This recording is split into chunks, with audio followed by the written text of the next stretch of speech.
As we begin the month of October and we see the changing colors around us, we certainly associate this time of year with a number of rituals, number of traditions that go very far back into the past. One of these, of course, is the act of harvesting and gathering. In Italy, there is an age-old tradition called the Ottobrata.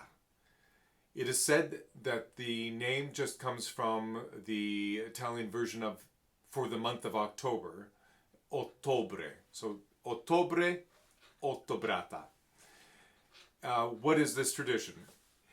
In general, it's a festival of gathering the grapes to make wine. And let's remember that in Italy, as opposed to here in Canada, October is a very sunny and warm month.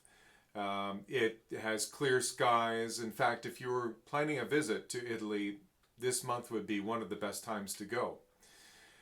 Actually, if you were to use the word Ottobrata in Italy, it would also mean Indian summer. Usually, the place in Italy that is most associated with the tradition of the Ottobrata festival, in other words, going into a village and having a day where you just eat all kinds of food and drink lots of wine and dance and all of these wonderful things, is usually Rome, the countryside around Rome. It's seen as a very Roman thing. Ottorino Respighi was the Italian composer, one of the Italian composers from the beginning of the 20th century, who is credited with bringing in or back into Italian music the tradition of instrumental music making as opposed to operatic. He was in the forefront of Italian musical life. His prowess for writing for the orchestra was unmatched. One of his most famous groups of pieces is what we call the Roman triptych. The first one is the Pines of Rome, followed by Fountains of Rome, or vice versa, but the final one is Roman festivals. And in this third part of this trilogy, Roman festivals, there's a spot, it actually is forgive my pun, this intoxicating scene where Resphighi depicts the Ottobrata festival.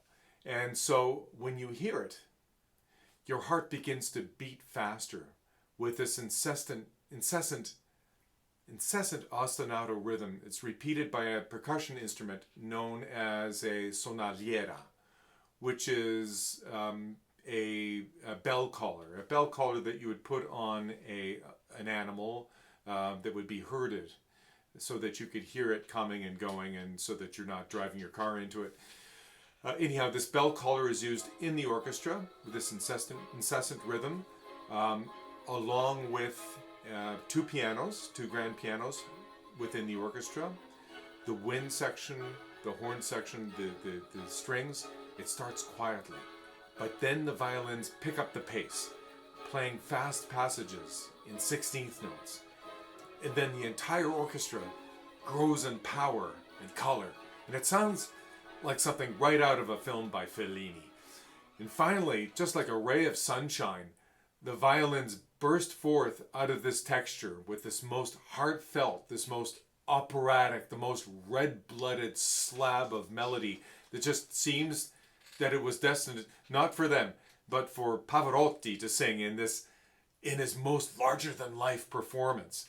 And you can just imagine that this melody is an heroic effort by the violins, by this group of noble instruments made out of wood and ebony and metal, to somehow emulate, to transcend themselves and become a human voice, even just for a few moments.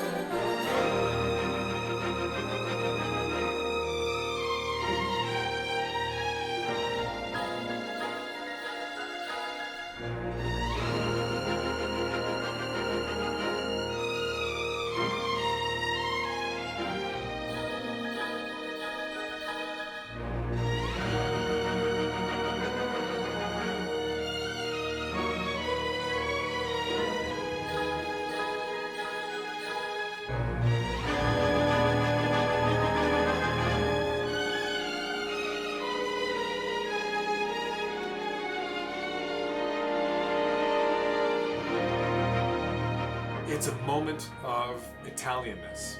It's a moment of Italianità. It just never fails to excite and uplift my spirits, and surrounding me with its grace, its charm, and its warmth. And so, in this month of October, thinking of Resphighi's unforgettable depiction of the Ottobrata, I would like to wish you all, in the name of the Peterborough Symphony Orchestra, a beautiful, warm, and memorable Thanksgiving.